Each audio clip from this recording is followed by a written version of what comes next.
The American muscle car is a dying breed that is now near extinction. America's holy trinity is being sadly split up. The Chevrolet Camaro is on life support because of the lack of sales. The Dodge Challenger is only living for one last year because of its big and thirsty V8.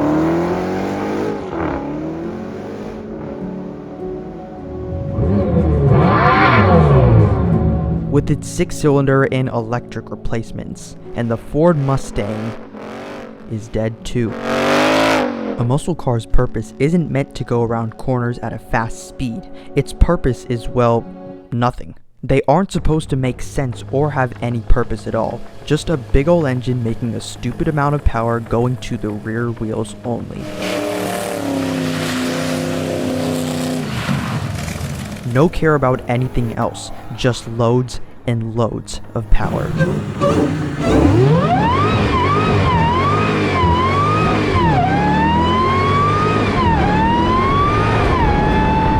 From the first, second, third, fourth, and fifth generation Mustang, that American muscle car formula stayed the exact same, until the 6th generation that we know now, which became more European and less American. At least in terms of performance. And then comes the all-new 7th generation Mustang, and Ford didn't even market the all-new Mustang as a quote muscle car, but they dubbed it as quote America's favorite V8 sports car. And it's finally here.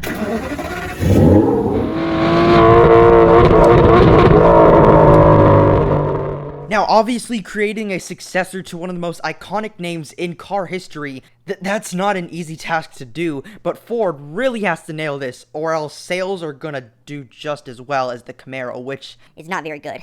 Yes, the American muscle car is about to be completely extinct, sadly, but we still do have V8 sports cars to enjoy. So let's make the most of it before its final days. Now, I actually never used to like muscle cars until I actually drove one, and that is the brand new Shelby GT500.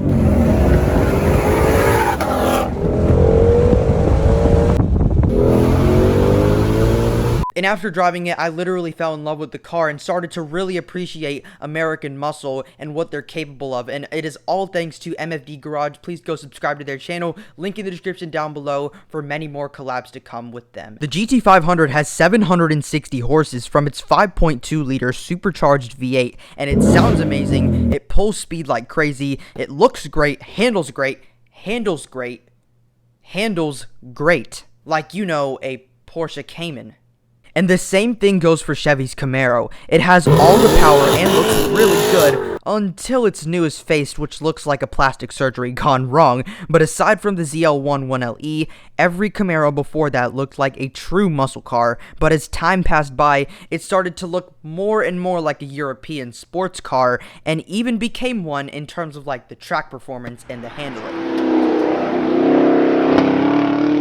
Especially with the ZL1 with the 1LE track package, which can do faster track times than a Porsche 911 Turbo S and a Ferrari 488 GTB, which both cost like over $200,000, and it can even do just as fast track times as a Porsche Cayman GT4 and almost as fast as a Lamborghini Aventador Super Veloce.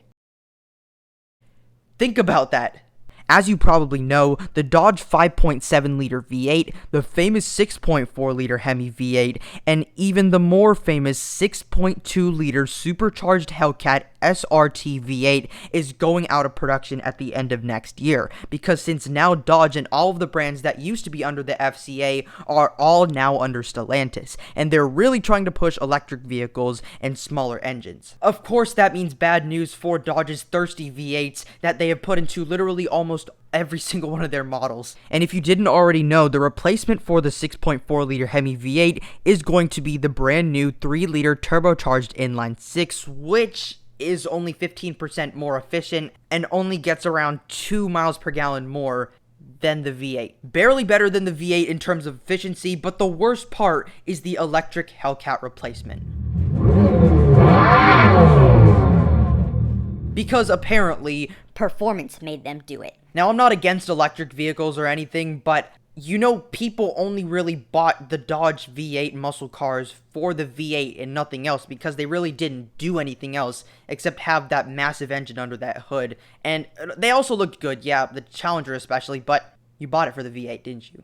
If you're gonna buy one, you buy it for the V8, right? And like, be honest, you really only buy a Hellcat for its crazy powerful V8 because it has no other purpose. And over 700 horsepower in a car is already useless already. And then you buy the Camaro for the design and well-rounded performance in all factors, and if you have a death wish. And then you buy the Mustang for the same reasons, except for the death wish.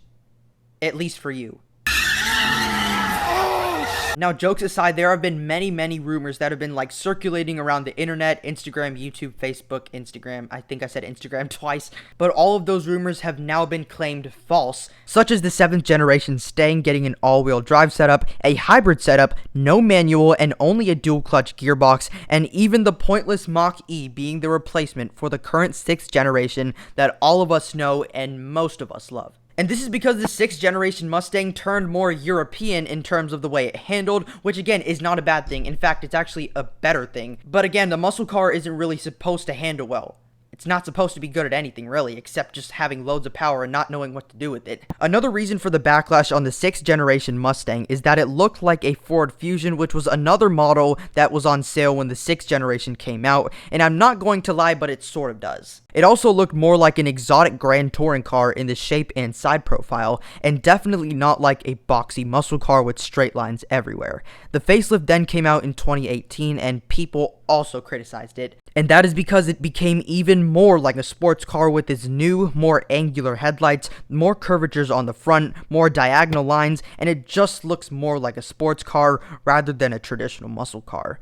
And a while ago, there were some possible leaks of the brand new 7th generation Mustang, and they spread rapidly online, and half say it's hideous, half actually like the design, and half have mixed opinions about it. Yes, there are 3 halves. For now, we have lots of accurate renders based on the leaks, and there were 2 extremely grainy pictures of a supposed 7th generation Mustang. One looked like a base model, so maybe not the V8, and we'll talk about engines later, but the other leak looks to be like a V8 and a more premium expensive model.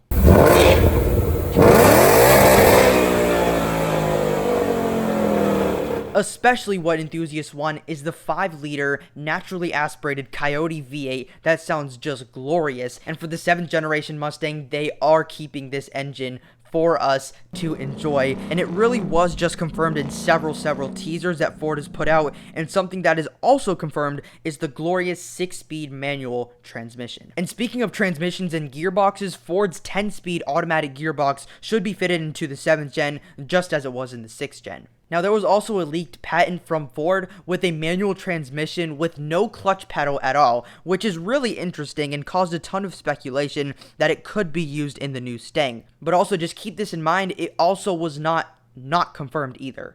The famous 5-liter Coyote V8 is still staying, of course, and in the previous gen and technically the current gen, it makes 450 horsepower, so maybe expect for the new model to make around 480 horsepower to 500 horsepower. I would expect the 2.3-liter turbocharged 4-cylinder EcoBoost to come in the base model, but maybe a different displacement than the last generation. The 3-liter turbocharged V6 EcoBoost engine from the Ford Explorer ST to maybe be an option, but of course the engine to have is the most desired one, and that is the 5-liter Coyote V8, which is in the Mustang GT. But for the new Mustang V8, which is the GT model, it could be a little bit more than just the GT. In a recent teaser, it showed the Mustang closing its trunk, and then you can see the GT badge, but then engraved into it, it says Performance. Now, I don't know if that means that there will be a trim or model that will sit above the GT, which also brings us into the pricing. When the 6th generation Mustang GT facelift was available on sale,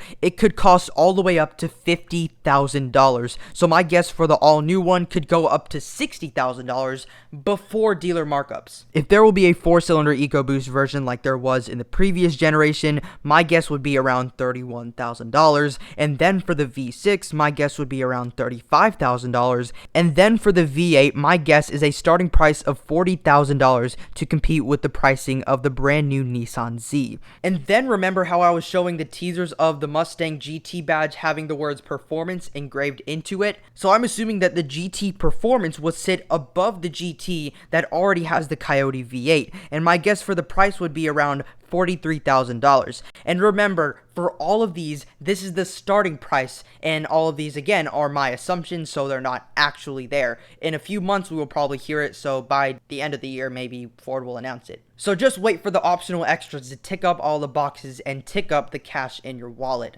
And also before dealer markups. Alright, now let's talk about the design of the all-new 7th generation Mustang. But these are the most accurate renders that I am showing. I am not showing anything that is like, fakely accurate rendered. There was a render going around of a Ferrari Puro saying it was just based on CGI, and it was a Ferrari F8 front end, and we all know that was fake. So here we have a front view, and you can see the grille has gotten a little bit bigger than before, and then those headlights, they actually look really similar to the previous generation model before it got facelifted in 2018. And it looks very, diagonal, triangular, hexagonal, stuff like, you would see on a Lamborghini, but you could say that really about any car. Now the front, based on the leaked photo, it looks really accurate in these renders, and now you can see a ginormous intake on the side that looks actually really good. I do prefer it over the current Mustang. It looks way more flushed in the front end and more like, like a wall, which is what the Mustang is supposed to be, not, a shark nose front end like you've seen on the BMW Z4 concept or something like that. But this Ford looks just fantastic from these renders. And we also do have a hood outlet that lets air travel out through the front hood and over the roof. So that is something that is similar to the GT500 and the GT350, and I'm pretty sure the Mach 1 also. Now we do not know what the rear looks like yet, but I'm sure the taillights will look something inspired from the Mustang Mach-E. At least that's what I'm assuming, because they are like, really trying to push out the Mach-E. And I would assume that to get more sales from the Mach-E, they would just apply it to the new Mustang so people can recognize those taillights onto the Mach-E and then say, oh, a Mach-E, let me go buy that vehicle. Now, big grills are becoming an automotive trend. I don't know why, and I don't really see the purpose of it because, well, you don't really need a huge grill for every little car. But this thing does have a massive 5-liter V8 under the hood, unless you go for the 2.3-liter turbocharged 4-cylinder or the EcoBoost V6. But the EcoBoost V6 is still a pretty good engine, to be honest. And if you look at the spy shots of it, it actually does seem more like a muscle car in terms of the boxiness, and I'm mainly talking about that roof line, and it doesn't look as, sports coupe like the BMW M8. Compare the old Mustang to the BMW M8 competition and BMW M8 or 8 series in general. It looks very much similar to that car, which is a German-European sports supercar, but the Mustang is not supposed to be a sports car. It is supposed to be a muscle car. And for the front, they have really flattened out the whole front. If you just take a look at the grille again, I just want to just point this out. It basically just goes one horizontal line just for the entirety of the grille into the headlights, and then that makes really good line flow and also just gives you back some of the muscle car-ness that you have like in the Dodge Challenger. This is the leaked interior of the Mustang. It is a spy shot. You can see it was out testing. The interior looks like a huge upgrade from the previous generation Mustang. The 6th generation Mustang interior was actually honestly really nice, but the screen was way too outdated and it was way too far behind the game of what Hyundai is doing, Honda is doing and stuff like that. But Honda and Hyundai don't make, V8 sports cars. I didn't say muscle car again. That's basically all I have to say about the new Mustang 7th generation, and that muscle cars are completely gone forever. They will never come back unless they make a hydrogen V8, which Ford has already done. But that is basically it for today's video. If you did enjoy today's video, please give it a like and subscribe down below if you haven't already, because it is my dream to become a successful YouTuber. I make all types of content on this channel, from everything from car reviews to vlogs to my personal opinions to redesigning cars to short videos and even informative videos. So basically every single thing a car guy would want in a YouTube channel. So make sure you hit that subscribe button down below and turn on post notifications so you'll be notified every single time I make a new video. But tell me your thoughts on the brand new 7th generation Mustang, and are you sad that muscle cars are gone, or actually are you happy because you never really cared about them? But just tell me your thoughts in the comments down below. But I hope to see you in a future video, and bye for now.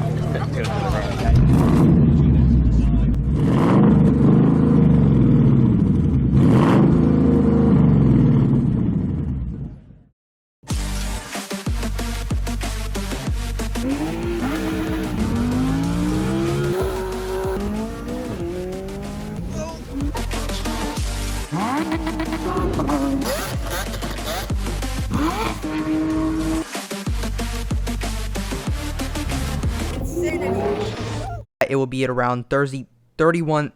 My guess